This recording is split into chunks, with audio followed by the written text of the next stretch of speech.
It's time once again to slip into your camo, grab your bow, and join us out in the field for another episode of the Up North Journal, presented by PSE Archery. The Up North Journal crew is knocked and ready to rock for another exciting adventure. So let's step outside and hit the trail. This episode of the Up North Journal podcast is brought to you by PSE Archery, Black Eagle Arrows, Killer Food Plots, Cabela's, Spot Shooters, Antler Action, Family Traditions Tree Stands, Tom's Custom Turkey Calls, and Badass Slingshots. Welcome back to another episode of the Up North Journal, everybody. I'm host Mike Adams, sitting in the cabin on a warm last day of July. It is the last day of July. That means we're one day closer to deer season. Well, that too. What a gorgeous day. It's beautiful out. It has been beautiful all weekend, actually. Like I said, and for those on the podcast now, before the show started, that Cabela's was slow, man. That's a big surprise considering there's only like 85 blue skies and... Yeah, it was too nice. Well, you know from us doing past shows. Right. When it's nice outside... Yep, nobody's there. It's going to be slow. But good weekend? I thought it was an exceptional weekend. I did a couple of things. We can talk about that later in the show. But the nice guy that I am brought you those slushies. Yeah. And I also bought you a box of happiness. Okay. All right. This will help introduce... Where'd it go? What'd you do with the box? I got it over here. It's going to help introduce our guest tonight. Because my order came in the mail. Yes, it did. Your order from the west side of the state came in the mail. Who do we know on the west side of the state? We know a lot of people in the west. You know what? That was another thing. West side of the state. They got to figure out when the Cabela's opens up on this side of the state. Why is that? Because Wilkins and Kyle were like, that little conversation. Yeah. But you know what? I bought you that box, and we got a special guest that has specifically to do with that box. Look at those bases. Ooh, look at these new little stickers too. There you go. But on the phone with us, without further ado, Mark from Fourth Arrow. How you doing, sir? What's going on, Mark? Hey guys, not much. Just enjoying the beautiful weather up here in Michigan right now. Nice. What part of you're on the west side of the state? Are you right there in Grand Rapids? I'm right north of Grand Rapids, actually. Okay. 20 minutes out, really. Okay, gotcha. Well, I just opened up. I don't know if you're actually watching the live stream on your side over there, but I got my camera bases. These are for the Fourth Arrow camera arms. Dude, I'm so excited to put these in the tree stand this year. I can tell you that right now. And I use this camera arm here that we're showing right now. We use that a little bit turkey season. Yeah, we did. Doing a little work. And, I just want to give you an opportunity to talk about how this system works. We'll hold the products up and model them for you. Dan's there you go. He's a good hand model here. Oh, yeah. But, you're with Fourth Arrow, and we saw you at ATA, fell in love with your products 2 years ago, did an interview with you this year, and now we're rocking them in the field. Kind of talk a little bit about why somebody should pick up one of these sets of camera arms and put them in the field for their camera and their hunting needs. Okay, happy to. Yeah, to really start with, the main reason why we actually came out with our camera arm system for us was for the packability purposes of it all. Right. Like, we were out there trying to fit everything into our backpacks, and also trying to cut the amount of stuff we had to carry out to our stand. And when you're filming hunts, you usually have a lot of stuff, a lot more than if you don't have to film your hunts for it all. Right. And so we were just trying to make it as easy for people as possible for it all. And so we came out with that system right there. And the one you're holding right now would be our carbon arm, which is a really light system for it all. Just makes it really convenient to carry it out because you just barely have any weight on you, but you're still able to get the full and like the solid arm of like a expensive arm really for it all. Just had a really good performance. And another big aspect of it was those bases that you just picked up and pulled out of that box right there. That's a huge part of our system. We want people to have multiple bases. They put them into their trees at an affordable price for it all. And that way they can just leave them in their trees. And then later on they can just come back, drop their shoulder, arm into that base, and they're ready to go. They're not struggling with dragging up something every single time, ratchet strapping something into a tree every time they go out there, which, as we all know, you can make so much noise by the end of that night that, like, anything within like 200 yards knows where you're at that point. And it's just like, okay, who's making all that noise? Right on. Without a system, you're quiet. You know, when I went out turkey season, that was the thing I was really testing. How easy is this to throw in the backpack, and how light is it? And I was blown away, man, because that was my biggest problem last year. I was struggling with getting all my gear in the backpack, and then the weight, and then putting it up in the tree in the dark. With these bases, I mean, the base that you hold, that Danny's got right here, you strap that to the tree, and it doesn't matter if it's straight or not, because this little head right here that we're showing, it's got a little system here. I've got it tightened down, actually. That when you break this thing loose, it's on a ball joint, and it swivels. So you can take and put this in any position that you need to make that camera level. And that's what the pen fits into, is right here. So it makes it so stinking simple. Yep. That's my favorite part about it, too, right there. Just the amount of you can put it into. And now I'm not always stuck putting my base behind me. I'm actually able to put it in front of me on some kind of branch just near me up there, and able to get the full use of my arm instead of having to have half that arm be just for coming around me. Just able to be a lot more flexible overall. Absolutely. It's one of them things, when I saw this, I got, why didn't I think of this? You know, I mean, this is such a great system. I mean, I've worked in the TV industry, and I work with tripods, I work with cameras every day. And, you know, then once I kind of, you know, mastered all that, I said, that's how we got started with Up North Journal and doing videos, putting the two together, you know, taking my job and my passion and making them work. But man, I tell you what, I've always struggled with, you know, either a heavy tripod or too big a tripod or a camera arm that just didn't work, like you said, and you had to find a straight tree. But now this thing is just unbelievable. So not only that, how quiet when you maneuver this around. There's no noise. There's no squeaking. And that's what Danny and I talked about last week. He watched a film of somebody, and every time they moved the camera, you could hear the squeak, like plastic on plastic or plastic on metal, you know, depending on the temperatures. Exactly. It was a film that was done in November, if I remember right. And every time they went to move that camera, all you heard was eat, eat, eat. You know, and it was just one of those things. It's like, wow. So, but you gotta love a system that you can use one arm and have multiple bases and just go from tree to tree to tree in case you need to. Yeah. And not only that, Mark, you guys, you had them on sale up until today, I believe. You buy four, you got one free. So I took full advantage of that. I got 5 of them plus the one that came with it. I can rock in 6 stands now, or I can put 5 up and have an extra one in case I happen to find a new cool spot that I want to put another stand into. Mm-hmm. So, yeah. And not only that, they're economical. I mean, the pricing on these arms, too, that's the other thing that shocks me is how affordable you guys make them. Driving forward, make it that anyone could really get it for us. All that. If you're interested in going into filming for guns, we didn't want to drop people too hard. Like, oh, they had to settle for a worse product for everything. We wanted to make ours accessible to most people out there who are interested at all in filming for their hunts. Right on. So the one Up North Journal's using, the carbon arm. What's the retail price on that one? The one there is $199 for that one. That's our mid-level camera arm for pricing for it all for the tree stand. We also have stiff arm, which would be our $159 pricing on that one for it all. Which is a little bit heavier. It's aluminum build for it all, but it's still a really light arm, especially if you compare it with anything like a lot of other things in the industry right now. But it's just a great arm for both of them. But it's depends on what your situation is and what you're trying to film with and how heavy your camera gear is. Right, and then you've also got the Stiff Arm Pro. Yep, yeah, that's for the bigger rigs, for the guys that are hauling big cameras out there for it.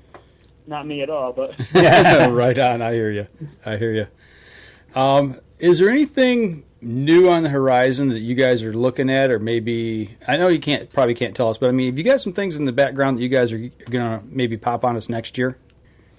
Yeah, we got a couple things in the works right now. In the next couple of weeks, we'll actually be announcing some things that we're looking to release for it all, so you can watch out for that. Okay. So we're always looking for trying to find better. We get suggestions all the time from people that are like, hey, can you do this with this arm? Hey, I think if you added this, I think this might be a little bit better. Okay. And we're just trying to accumulate all that knowledge that we're getting and all that feedback we're getting from our guys in the field and just from random people who are using our products. And we're trying to slowly build up better arms, and we're having a couple more coming in soon. Okay. And so we have a couple things in the works right now that I can't completely tell you about them yet, but right on. look forward to it. Good. Sweet.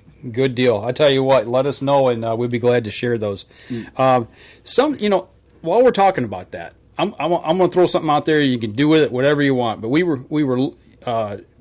putting the outreach arm, the one you put the action cam on the end of, the way that mounts. Yeah. Here in Michigan, we can't use that to screw into a tree on public land because we can't screw anything into a tree. So if you guys can come up with something that we can use that and put that onto a tree with. On public land. On public land. So there's an idea for you. Just throwing that out there. Okay. Yeah, we'll look into that for it all. But yeah, you can't do screw-in steps in public land, and that I'm sure they'd be glad to jump all over you for that one. I don't want to test that one. No. No.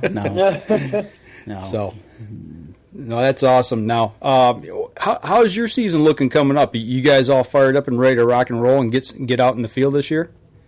Oh, please. I've been fired up since the end of last season at this point. I'm ready to go. Go ahead.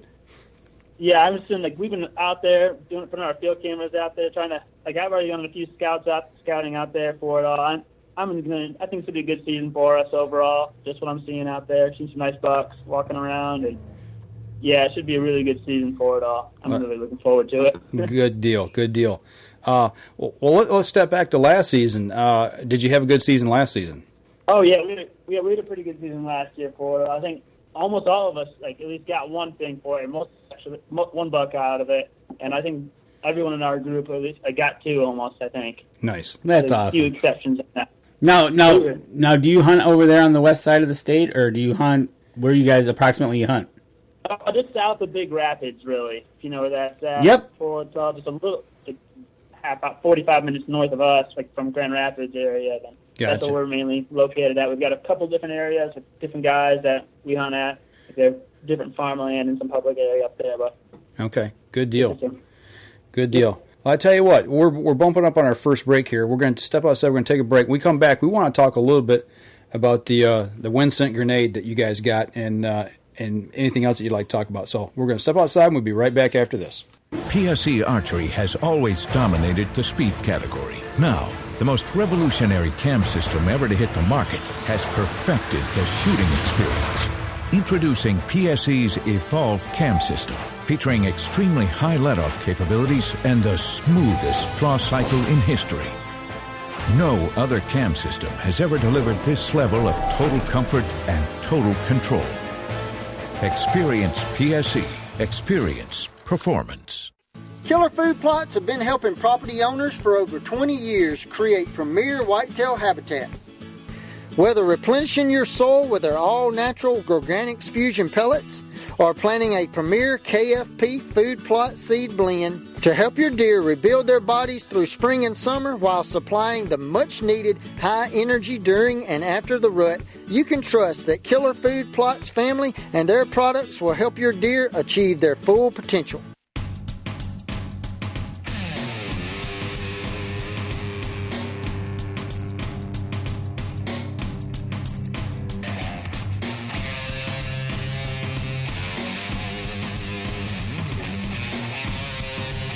Welcome back. Second segment of the show. Still got Mark Walenda on from Fourth Arrow Camera Arms. And they also make a wind scent checker or a wind scent grenade that you can check wind direction with. But that's not all it does, right, Mark? Yep. No, there's quite a bit more than that for it all. With I'll just start with the basis of where we got to. We had some business going on with some vaping industry guys. And so we were looking at what was going on with their technology. And it's like, hey, I think we could apply this to some hunting stuff for it all. Mm-hmm. And so that's what we kind of we were doing on the side, just seeing if we could get it to work.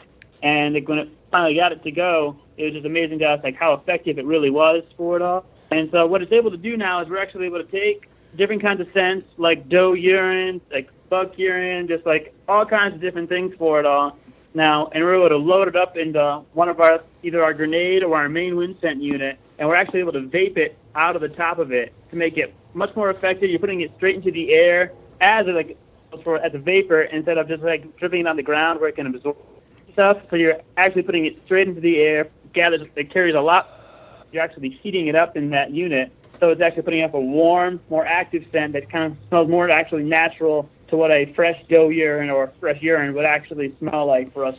And we've had great success with it so far. We've been doing lots of tests with it. It's been amazing to see how far those animals can pick that up and just track it all the way in. Right. Like I said, the grenade, we use it for both of that area. We use it for either detection, and we also use it for cover and attractant scents for it all. Like me, a lot of times I like to take my grenade and I like to load it with a lot of pine scent for it all we got going. Mm-hmm. And then I'll take my other bigger unit for it all, which is an automatic vapor, and it will go. And I'll take that one. I'll put that one out in front of me about where I want it, where my deer to come out to for it all, and I'll load that one in front of the urines or a food attractant for it all. Okay. Try to get closer to me. Well, I would demonstrate this here on the live stream, but I've played with this thing so much that I've actually emptied it. Yeah, you've emptied it. You did a good job. So I got to get some more sticks in them. But, yeah, it's such a simple little device that can do so much. I mean, that was another thing when I seen this at ATA. I was like, you got to be kidding me, man. This is cool. So you guys got some great brains over there figuring this stuff out, man. I tell you that. Yeah, in the retail package, for that, the Wynd Scent, how much would that retail for? I'm still here. I think you said the grenade, right? Start with the grenade, and then you've got the retail package on with the vapor on the website. Okay, yeah, the grenade piece right there is actually $30 right now for it all, and that comes with the stick for it all and gets you going. And that'll last you quite a while for it. As I said, I love using it. Last year I had one of them, and that lasted me my whole season long for it all. And then our secondary unit, which is the main unit, actually would be the original Wynd Scent unit, is $120 for that one, and those come with one of the main benefits for that package right there. It's just a massive longevity you're going to get with your scent running automatically. Like you can load that thing up once and it'll go for 40 hours on just one fill for it all of just continuous hunting, which it's obviously you're not always continuously hunting, so you're going to be able to get quite a ways out of that. And it also comes with a remote that if you want to turn it off at a certain point, you think you have enough scent out there, you want to conserve some of your scent, you can hit the off button on the remote from your stand, and you can just let it sit there the rest of the night and go pick it up at the end of it. Or if you want to put out some extra for it, you can hit it again and it'll just automatically vape off some more scent for you, so you can really control your scent gain for it all. Very nice. Very nice. If somebody wants to pick up a camera arm, camera gear, or some of the Wynd Scent dispersal system or the grenade, how can they get a hold of you? Where do they call, or what website do they go to get in touch with you guys? For the Wynd Scent, you can actually just go for windscent.com for it all, or you can go to and then for the camera arms, you can go to fourtharrowcameraarms.com, or for really both of them, if you're interested in it, if you just type in fourtharrow.com, that's something that'll have a link to both of those other two pages in that one, depending on what you're interested in. And then you can just go into it, and you can also we have contact information now. And if you have some more questions about it, you can shoot us an email, give us a call for it all. We'll be happy to take care of anybody who's really interested in it and wants to really know more about it, or if they're just hey, I'm interested, but I'm not quite sure. I want to know if it would work in this situation. Okay. We'd be happy to hear from you guys. Now, on your website, we've seen something new that we didn't see at ATA, the Ballistic Band. Can you talk a little bit about that? Yeah, sure. That's actually one of our older products for it all. It's kind of got eclipsed overall by the Wynd Scent and the Fourth Arrow camera arms for us. But that's actually a really sweet product that we use for our guns for it all. When we're going rifle, you can actually write down your range and your distance of how far the bullets will drop on that band for a different type of ammo, and just strap it. That way you don't have to tape all over your gun your distances and everything like that, which a lot of us we're doing all the time when we were going out there for some long distance shooting for it all. Right. And that's just a really great way to keep track of your yardage. It's 300 yards out there. It's going to drop 5 inches or something like that, just overall. It's a really easy way to remember. That way you're not questioning yourself during your shot, saying, okay, how far does it drop? You can just look down at your stock of your gun and you're all set to go. Okay, so basically it's like a dope list for your ballistics for whatever ammo you're shooting and whatever your scope's set in. Yeah, right on. You know, and that's something that's pretty cool. It's just right there. It's easy, and it kind of looks like those little rubber wristbands. Right, exactly. You know, that's what it reminded me of.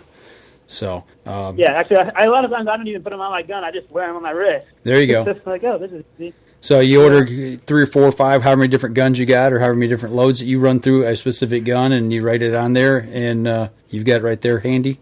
So when you're in the field, you got it. Yep. You know, that's awesome. Exactly. It's like that. Real easy. Well, Dan, you got anything else you got for him there? You know what? I'm just kind of excited to get to the fall season, getting that camera arm up in the tree, and getting that grenade going. No kidding. Right on. Well, I tell you what. Please stay in touch with us and let us know when you guys get ready to release your new goodies. Let us know, and we'll let the listeners and viewers here at the Up North Journal, we'll let them know and push them over to the website as well. We're excited about this. Sure thing. All right. Hey, well, Mark, we appreciate you being on the show. We're going to let you go, and appreciate you sitting down, taking a half hour out of your evening to talk with us and tell us about your products. So, guys and gals, remember, if you got any interest in this stuff, you got to go over to fourtharrow.com and check it out. So, Dan, I think we need to step outside and take another break. All right, Mark. We'll take it easy. Take care, Mark. Thanks, guys. All righty. So what do you do when you've completely redefined the way bows are engineered? When you've reached the pinnacle and the band starts playing your victory song, you start a revolution out of thin air. Introducing the all-new PSE Carbon Air, engineered with true carbon technology to be the lightest high-performance bow in the world. Experience PSE. Experience performance. Killer Food Plots have been helping property owners for over 20 years create premier whitetail habitat. Whether replenishing your soil with their all-natural Organics Fusion pellets or planting a premier KFP food plot seed blend to help your deer rebuild their bodies through spring and summer while supplying the much-needed high energy during and after the rut, you can trust that Killer Food Plots family and their products will help your deer achieve their full potential.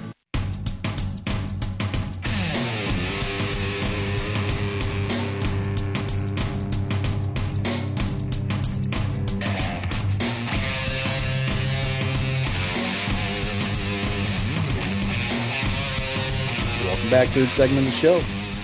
It's always good to talk to sponsors of ours that hearing that, you know what, they're not just sitting back on their heels. You know, they're always testing, listening, getting new stuff, seeing what the customer wants, getting it out there, and you know, like you said, just, you know, that's what they got to do. They've been working, you know, and it's kind of ironic, you know, the vaping industry and everything else, and hey, how can we use this in a hunting situation? Right, exactly.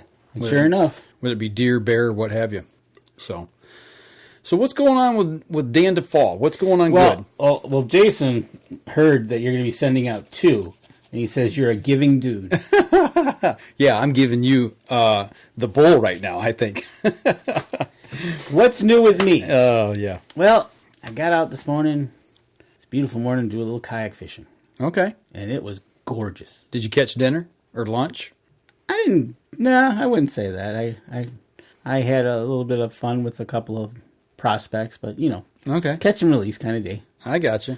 You know, and it was just downright, at 10 o'clock this morning, there was basically practically no wind. And that was awesome. We went over to Dickerson Lake. Okay. And that is an interesting lake, now that I kind of see it again. It's just, there's spots in there, there's no weeds at all. Yeah. And it's like, is it blue? Yeah, that body of water is definitely different. I don't know, and I think it's probably because it was a gravel pit and they dug it out. Right, yep. In the way that it's just the, how do I say it, the makeup of the bottom of the lake. Right, exactly. And one thing I love about kayak fishing is the fact that you're floating there, and all of a sudden you look down. I was on the edge of a weed bed, and there was, you know, you had the little guys zipping through, and all of a sudden this just one huge bass come cruising through, and you could see him coming. Oh yeah, he was like, everybody just kind of got out of his way, and he just went right by, and I was like, wow, that's pretty nice. No bite. He didn't. He looked at you. You know, I was using. I switched over to worms, and I was just kind of messing around, just relaxing out there, and he looked at it and kept on going. Yeah, but it's just, you could see that, and I just floated above him, and he just went by, not a care in the world, you know. Did you happen to see any muskrat holes in the edges? No. Pretty much, there was not... it was pretty thick all the way around. No muskrat holes. No dens on the banks. No, definitely not. Didn't see no dens. The water's a little high, probably. Okay. And because there really wasn't a bank per se, it just went into the grasses and the weeds and the tails. But, gotcha. But no, yesterday I made a trip up to Standish. You did? I did. That's a long drive. Oh. For just a drive. You must have been on a mission. I was on a mission. I went and got some proper fertilizer and proper lime. Oh, you went to the Standish Milling Company. I did. I wonder where you found that at. Yeah. So I gave him a call Friday. What'd you think about that place? Neat. It's kind of a little neat little spot on the side of the road, isn't it? I thought it was kind of funny because of the size of the building and the showroom floor is not what it's not. It's not what you expect. No. They cram it into that little area. Yeah. And I'm like, wow. So, but no, the lady was nice. I had my PSE shirt on and she goes, hey, I shoot PSE. Of course, I had to say which one. And she said, the one with the skulls all over it. Skull pattern. Yeah. I said, what model of? Okay, good. She goes, I don't know. I said, all right. But I shoot. But I shoot a PSE. I said, well, you keep shooting that PSE. Nice. But I just basically gave her my order. Had a couple, it's not exactly this number. Yeah, it's good enough. Okay. So I got that all. And how many bags did you get? Actually, I only needed 9 bags of lime. Okay. And 4 bags of fertilizer. Okay. That's all I need, according to the numbers. So, hopefully over Labor Day weekend, I will be getting up there now, putting it all out. Did you get out for under $200? Yes. Did you get out for under 100? 108. 108, okay. I was close. I was figuring it's probably going to be a little over $100. Yeah, nope. It was $100. Okay. So you're getting ready to plant food up there for the deer. We're getting ready to start creating some food plots. Okay. So stay tuned. More to come on that. I'll see what we do over Labor Day. Get up there, get it out, set, and fertilized and limed, and we'll go from there. Well, the first part of our food plots have been planted. We're still waiting on the logging project to kick back into gear from what we were doing last winter. Right. And once they're done, then we'll come back in and finish the planting. So, okay.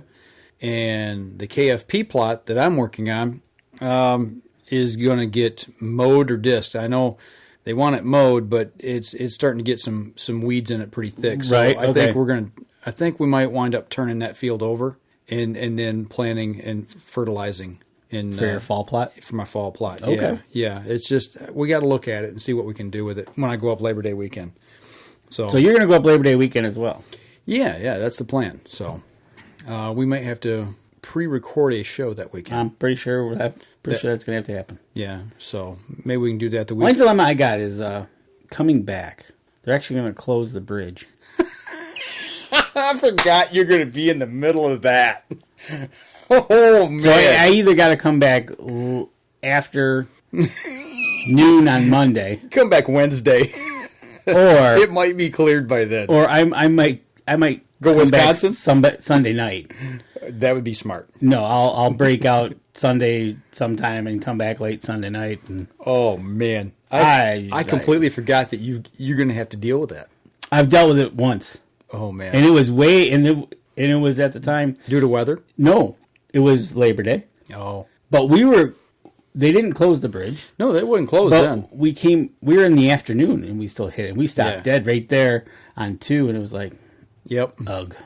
So we'll have to. 4 hours they're closing traffic down. Yes, going north and south. I know. Good We're luck. just going to close the bridge. That's what I said. Good luck. They're saying that they're going to have refreshments free and porta potties and I'm like, are you kidding me? Yeah. Are they going to have duct tape so the parents can put over their kids' mouths when they start screaming? That's going to be brutal. I would not want to be within 100 miles of that bridge come Labor Day, because they're shutting it down from, I want to say it's 8 o'clock to noon. That sounds about right. Either 8 till noon. Or 7 or 11. It's 4 hours. Whatever it is, it's till noon. Oh, it's 8 to noon then because it's 4 hours. Because it's like, I don't know. I would not want to be up there. Oh, man. I know. So, but no, I did that. I did that on Saturday. Stopped in Pinconning. picked up some cheese. Yeah? Yeah. That's good. Then we came back, and then, like today we got out, did some fishing. Did some wacky rig fishing. Okay. Did some live bait fishing. But all in all, it was just a gorgeous day to be out there. I use protection. You got a little sun, I see. I tell you what, those guide gear shirts, fishing shirts, yeah, those are awesome. I seen a guy wearing one today at Cabela's. There are, the cool wear they got, and it just, it's a long sleeve shirt, but I just hiked up the sleeves, and you didn't sweat, you just didn't. It was nice. It's nice, yeah. Yeah, it is a nice shirt. I used mine during when we were out trout fishing. Jake and I did. Right, and he was ranting about how good it was, and I was too. They're nice. They are nice. Now that's the second time I've used it. I've used it up in the UP, and I used it down here, and man, it's just nice overall equipment. Well, speaking of equipment, have you been out shooting your PSE equipment this week? This week I shot a little bit on. Oh, it was during the week. Got it out and shot. Well, I heard a little rumor. Yes. That someone threw something away and went back the old way. Is that true? No, yeah, that's, I switched over to a thumb release, and then I was like, had that experience with Dan Yasa, and it was just garbage. So better to just reset yourself. Better to do it now than like a week before season. So I was like, all right, I'm going to go back to what I know and what I can do. Mm-hmm. And I feel better, It's just one of those things. It's like, all right, I'm just going to stay here and do this and work on it. Maybe eventually switch to one of those, he said, the Carter release. Yeah, actually, I checked it. Cabela sells them, but they don't have them in the store. They don't sell them in the store. It's only online. Oh, so they only have the Carters online? Yes. Okay. I actually asked today while I was there. And they said, nope, online only. Okay. Because he had recommended the Carter one, and you tried it. I liked it. It was a double sear. The only thing, and I see the advantage of it, and it's just kind of freaky, is most of your trigger releases, whether they be a hook style with a jaw that closes or the pincher style that closes, you totally encapsulate the D-loop. Right. The one that he had me use was a hook, and it was open. So you hook it in and pull.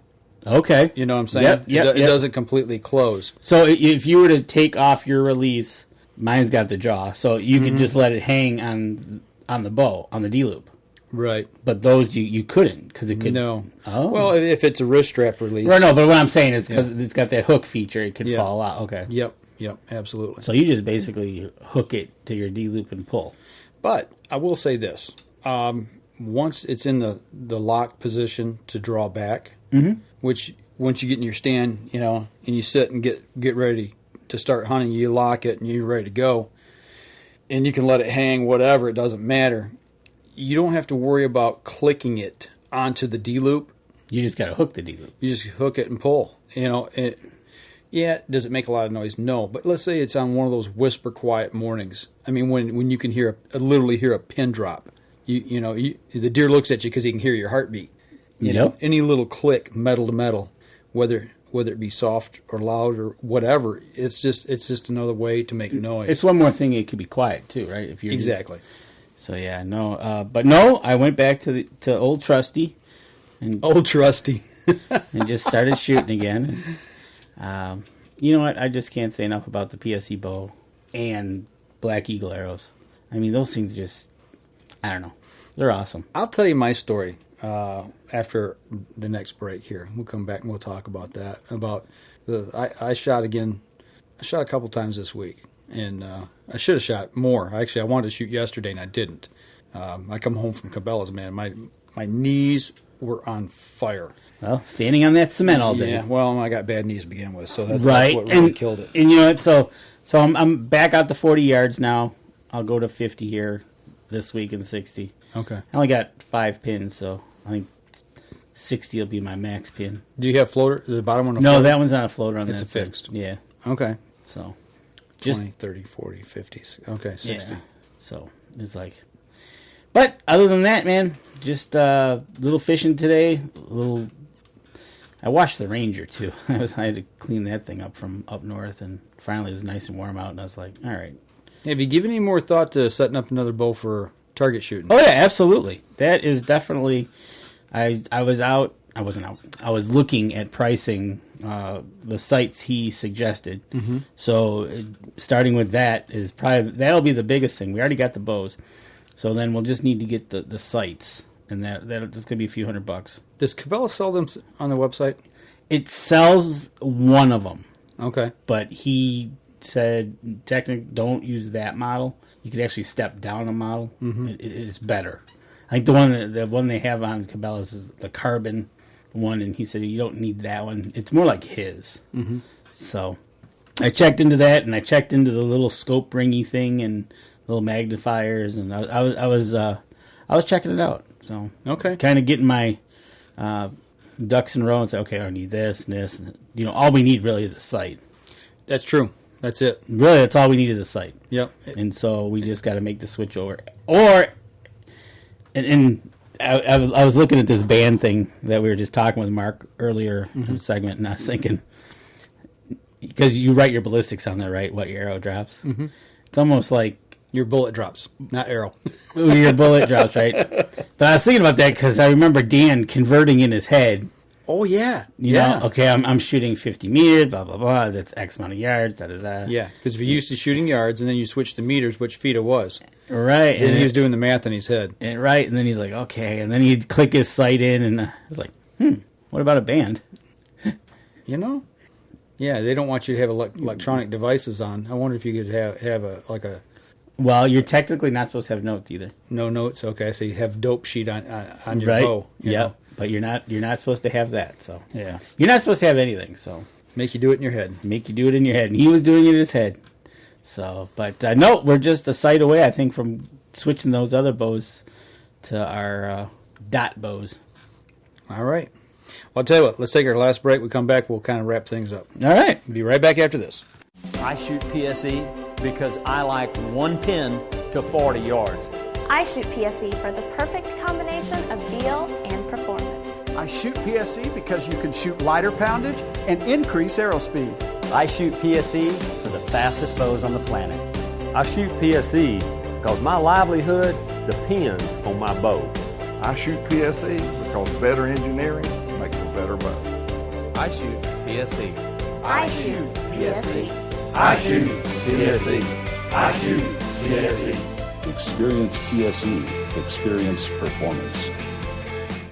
Killer Food Plots have been helping property owners for over 20 years create premier whitetail habitat. Whether replenishing your soil with their all-natural Organics Fusion pellets or planting a premier KFP food plot seed blend to help your deer rebuild their bodies through spring and summer while supplying the much-needed high energy during and after the rut, you can trust that Killer Food Plots family and their products will help your deer achieve their full potential.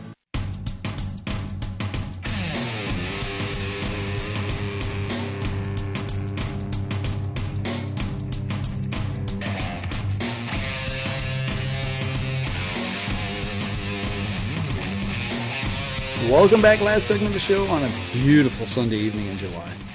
You know what? I was wrong. It's not the last day of July, but it is the last Sunday in July. No. And Deb is still there. Oh, okay, Deb is there, okay. And we have a listener washing the kitchen floor. And I should say the itching floor. Yeah, we won't mention any names. I don't want to embarrass anybody. Right, exactly. That he's itching the floor. You don't want to call him out. Right. So, but no. So yes, I shot this week. The mystical flight of the arrow. Yes. I am very happy at the way the PSE is performing. I went out this week, early in the week, and I had in my mind, it's like, okay, we're going to shoot 50 yards. That's what we're going to shoot today. Just cold, bang, start shooting 50 yards. Shot 3 rounds, and everything was flying good. No issues. Got dialed in at 50. That was a good day. The last time I shot, which I don't know if it was Wednesday or Thursday. Can't remember what day it was. And I was like, you know what? We're just going to go for it. Boom. Step off 60. Got the rangefinder, got the old Vortex out. Bang. Hit 60 yards. And as you guys know, I'm using a floater yep. pin for 50 on out. I got, 20, 30, 40 is fixed. And I made my mark on my tape, my sight tape. for 50. So that's dialed in. And then I'm like, okay, I was seeing the difference in pin gap, how it grew. Right. The further I got out. So I made an educated guess, at where it should be at 60. This and this. And yeah, so, and I'm like, man, I really hope I don't shoot low and lose arrows on the grass. Right, we've done that. So, I'm like, you got to trust yourself, let it fly. So I shot 5 arrows. They were all grouped together within probably 5-6 inches. Okay. But they were right at the bottom of the bag. I had one that was just gripped the bottom of the bale and in the grass. Oh, okay. But I could see it. So, but they're groupings. I was like, wow, that's pretty good. I haven't shot 60 yards in 8 years, 7-8 years probably, maybe longer. It's been a long time. So I said, okay, lowered the pin, raised my sight picture, shot again, shot 5 more arrows. 3 of the 5 were at the bottom of the bullseye. I was like, okay. Not bad. One of them had a huge gust of wind, just as I released, wind blew, and I could see the arrow, and I seen it tail. So, okay, it is what it is. It moved about 2-3 inches to the left, and then the last one I yanked, and it went 2 or 3 inches to the right. So, but you were still all on the target. Yeah, and as far as and I made just another slight adjustment, shot one more round. 3 of the 5 were in the bull, and the other 2 were close. I mean, if that had been a deer standing there, it'd been dead. Right, exactly. That's difference between shooting dots in 3D, right? Yeah. So I was just, and when I shot 60, when I shot 50, Charles Byram, I live streamed, and at that point, I can't remember if I live streamed me shooting or if I just live streamed me checking my target at one point. And he said, well, you're not shooting with a lanyard or a stabilizer. I'm like, no. I said, I really don't. He said, well, why? I said, well, it's kind of a stupid reason. Every time I have to put it in the case, I have to take it off. And when I take off the stabilizer, the lanyard comes off. He says, because I have a tendency to shoot slightly just to left, right, for whatever reason. And he says maybe it's because I'm anticipating and gripping just as arrows coming off the riser. Yeah, could be. Or sure. Coming off the rest, I mean. So, in the stabilizer, I said that's the reason I don't have a lanyard, number one. If it's psychological, it could be, I don't know. But the stabilizer, I said, it's more of a fact of on, off every single time I use the bow. And I'm like, I just don't like taking something on and off all the time just to make it work. So I'm like, you know what, 60 yards, I'm going to put it on. So I didn't put the lanyard on, but I put the stabilizer on. Did it help? Yeah, I guess. You know what? I will say this. Target acquisition came quicker. Oh, okay.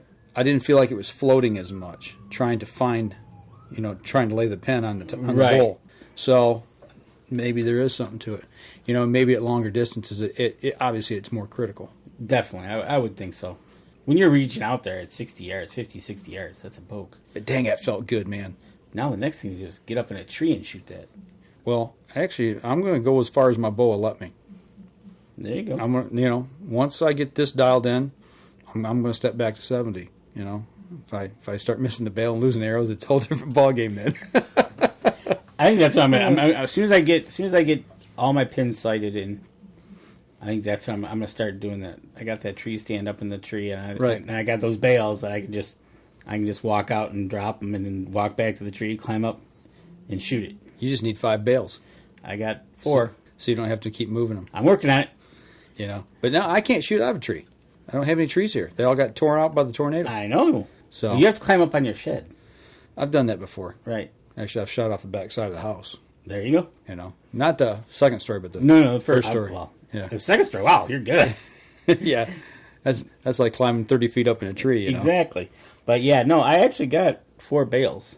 I just need a couple more. And I tell you what, Jim over at Spot Shoes has got a really good, decent target for $30. Mm-hmm. And it's really light. And I got a couple of those, and those are at 20 and 30 and 40. My 50 is the big bale. Do you have a problem with your targets hanging onto your arrows? Okay, so yes and no. Because I have tore my bail completely apart recently. Actually, Kevin Hutchins came up and we shot that day. And right off the bat, he had 2 of his stuck in there. They wouldn't come out, and I actually had to cut them out to get the arrows out. See, that's the thing. See, you need that stuff that Dan Yassa uses.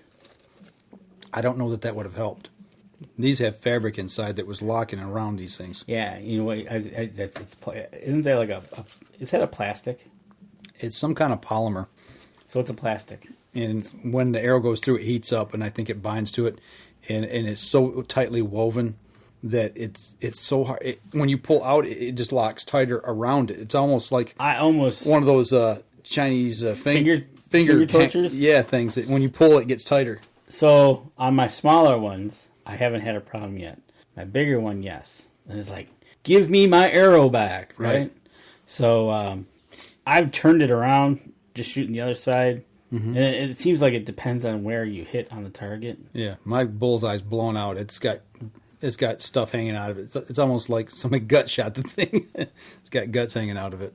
So yours are fabric inside then? Yeah, I think that's okay. It's either fabric or the polymer. See, I'm wondering about foam. I know foam does the same thing. It heats up. Foam does the same thing. I have another target that's foam, and I think it's worse. Okay. I think it actually ends up being worse. I've had a hard time getting out of that. It's been easier out of the bag targets. So, target manufacturers out there, please make something that releases the arrow easier. You need a lube tube. Maybe we should try that and see how it works. See if it works on those style targets. It won a tournament for Dan Yassa. That's true. No, Dan Yassa won the tournament. It helped him get there. But his shooting ability is what won the tournament. Yeah, no doubt. It wasn't the lube tube. No doubt. But this week... Dude, we're going to be at Cabela's, a new one. I am so pumped. Grand opening. I'm going to be there 4 days, man. I'll be there 3. I guess I could go over there on the 4th day and sneak over there with you. And you ought to, yeah. Yeah, well. Meet me over there at the grand opening. Yeah, you know what? Thursday at 10 o'clock? Thursday. Is the opening? Is it 10 or 8? Guess we'll have to. I did see the ad today. Did you? Yeah, they had a copy of it over at Dundee. Nice. I recognized some characters in it. Did you? Yes, I did. Man, who could that have been? Oh, Ralph and Vicky. Yes, of course. And Tom's going to be there. Yeah, Tom Fitzgerald. He's going to be there, and Tom Nelson. The Fitzgerald. Is it Tom? Tom Fitzgerald? No. Here, I'll show you. Call it up for me. I'm calling it up for you right now. It's the father and son. Isn't it Guy, that's right. Guy Fitzgerald. Guy Fitzgerald. How can I not remember that? I don't know. Go here. Grand opening, 10 a.m. 10 a.m. Okay. Thursday, August 3rd. How soon do you think people start lining up? Well, if you're one of the first 500 customers in line. What do you get? Hold on. What do you get? Put your reading glasses on, old man. Limit 1 per person. Must be 18. Are they giving gift cards away? Must be. Remember we did that. Okay, so the first 500 customers in line get a free Cabela's gift card. It could be worth up to $500. Okay. Then you're also going to have a chance to win one of 3 Remington firearms. You can also enter a choice to win a $1,000 Cabela shopping spree, or a GoPro Hero Black shopping spree. And then, look at this! They're going to have giveaways on the weekend when we're there. We gotta see if we can't get our hands on one of those commemorative caps. Oh, that's like the one that. Have I got the Saginaw? Yeah, the Saginaw. Yeah, we got the Saginaw one right here. It's going to be just like this one right here. Cabela's on the front, then it's got the state of Michigan on the side, and on the back, this one says Saginaw, Michigan Grand Opening 2013. There you go. So this one will be Chesterfield 2017, but it'll be the same style hat there. Right. So let's go to the outdoor experts. Guy and Dan Fitzgerald. Right. Ralph and Vicky. Cianciarillo. Sure. Tom Nelson. Tim Andrus. 2 Yahoos. Mike Adams and Dan DeFaw. And Steve Vandermark. We're going to be there on Saturday and Sunday. Guy and Dan, Saturday. Ralph and Vicky, Sunday. Tom, Saturday, Sunday. Tim, Saturday, Sunday. And Steve, Saturday, Sunday. So everybody but Dan and Guy and Ralph and Vicky. Right, yeah. The 4 of us, the 4 groups here will be all there every day. and then those two will be coming in individually on Saturday and Sunday. But yeah, it starts Thursday, 10 a.m. I am thinking sometime Wednesday night that they're going to start to get in there and start lining up. You seriously think so? Yes. What time do you get out of work? I get out of work at 2:30, 3 o'clock. They won't be lining up that early. No. Do you think I'm thinking after midnight? I'm thinking in the evening, depending on weather.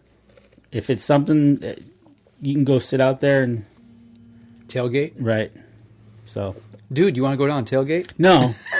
We're going to be there Thursday. I know we'll be there Thursday. We'll be covering the opening live via Facebook. Mm-hmm. So you guys got to tune in for that. And then we'll be back on Saturday and Sunday for 11 to 5. 11 to 5. We are going to live stream from the grand opening on Thursday. Yes. We'll be in and out in the morning. Yeah. I assume we'll be on before 10 o'clock before they open the doors. I'd kind of like to go down through the line. Just to say, I would kind of like see who drove the farthest, or anybody from out of state, anything like that, anything crazy. Who's been there the longest? Obviously, the first person in line. Right, and it's one of those things. They had a gentleman at Saginaw that was standing in line. He got in first. He was there. If I remember right, he got there at 2 a.m. 2 a.m. I think it was one of those, I got off work and I came right here. So, but no, I think it's going to be a good weekend. Good week. Mm-hmm. Thursday, Friday, Saturday. Obviously, show season started with Cabela's had their bow hunting classic this weekend. You were down there. Mm-hmm. You said it was slow. It was slow. Well, I take it back. Yesterday was. It came and went. There were times where we were slammed, and there was other times there wasn't a lot going on. So it just kind of came in spurts. It wasn't a continuous entourage of people coming into the store. So, but today I met an interesting gentleman. Did you? It was slow, and standing there, and I seen this elderly gentleman on, and he had on a Texas A&M jersey or T-shirt from the bowl game that they were in, and I'm like, uh-oh, I bet I can get a conversation started with this guy. You had to go for it, didn't you? Oh yeah. So I walked down there. He'd been standing there talking, and he's waiting on something. He's looking at knives. So anyway, I walked down there, and I said, "Did you go to the university, Texas A&M University of Texas A&M?" He goes, "Why, yes, sir, I did." And here it goes. And I said, "Well, I hate to say this, but Roll Tide." And he goes, "Oh, I'm a Bama fan too." And I said, "Yeah, because of Bear Bryant." And he goes, "Yeah, you know it." And so we started talking football back and forth. But this guy actually served in Vietnam. He was a Marine. Oh, nice. And, told him thank you for his service, and shook his hand and everything. We talked football, college football. We talked high school football. We talked, or he talked about some of his Marine Corps stuff. He saw some nasty stuff. Was he in Nam? Yes. Oh, yeah. Yeah. Okay. Special ops. Oh, yeah. So but he was a good old boy. He was just a good old Southerner, And he says, "Yeah, the only reason I was born down in Texas is because my mom and dad were heading down for a rodeo, and he said she delivered me on the side of the highway." All right. I'm like, "Well, all right." And he said, actually, with the rodeo circuit and everything going on, a veterinarian helped deliver him. Oh, Lord. His name was Bobo. And I'm like, that's quite a story. Whether it's, a military story or a hunting story, a football story, whatever, after he left, I talked to one. I said, that's why when I see somebody that looks like an interesting individual, you talk to them and just listen. Because you'll never know unless you talk to them. Yeah, because the stories that you hear, you never know who you're going to run across or what they're going to say. Absolutely. And it was really cool. We sit and talk for about a half hour. That is one of the fun things of being out there, going to these events and stuff like that, is the people you run across. Yeah. All walks of life. Oh, absolutely. From A to Z, and up and down, left and right. I mean, and if you think you're having a bad day, just listen to some of the stories of the other people. Yeah, absolutely. Yeah, it's I seen some guy come in today looking for something, and he was wheelchair bound, and I just like, here I was complaining about my knees hurting. At least I can walk, Right. I'm still able to get out and hunt. And then that gentleman that was in Vietnam and saw the nasty stuff, man, he's got to live with that every day. Every day. Even the vets from World War II. Yep, absolutely. Still live with it every day. The ones from Afghanistan and Iraq. Every of them, all of them. So if you guys see somebody out there and they're wearing something in the military, hat, whatever, man, go up and shake their hand. Tell them thanks. Absolutely. Give them a big thank you. Yep. They'll appreciate it. That's right. Well, we're running out of time here, Danny. All right, man. Let's get ready for the rest of the week. We'll see everybody live on Facebook Thursday if everything goes according to plan. I might sneak peek something on Tuesday, possibly. There you go. I might do that. We'll have to wait and see how it goes. Right, exactly.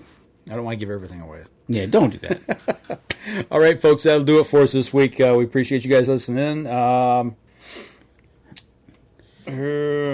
think we're all set. Okay. Yeah, just checking through here real quick, making sure we're all good. All right, guys. As we always say here at the Up North Journal, if you're out on the water or in the woods, shoot straight and be safe until next week. This episode of the Up North Journal podcast was brought to you by PSE Archery, Black Eagle Arrows, Killer Food Plots, Cabela's, Spot Shooters, Antler Action, Family Traditions Tree Stands, Tom's Custom Turkey Calls, and Badass Slingshots. Thanks for listening, and join us again here next week. Until then, remember, as we always like to say, if you're out on the water or in the woods, shoot straight and be safe until next week on the Up North Journal.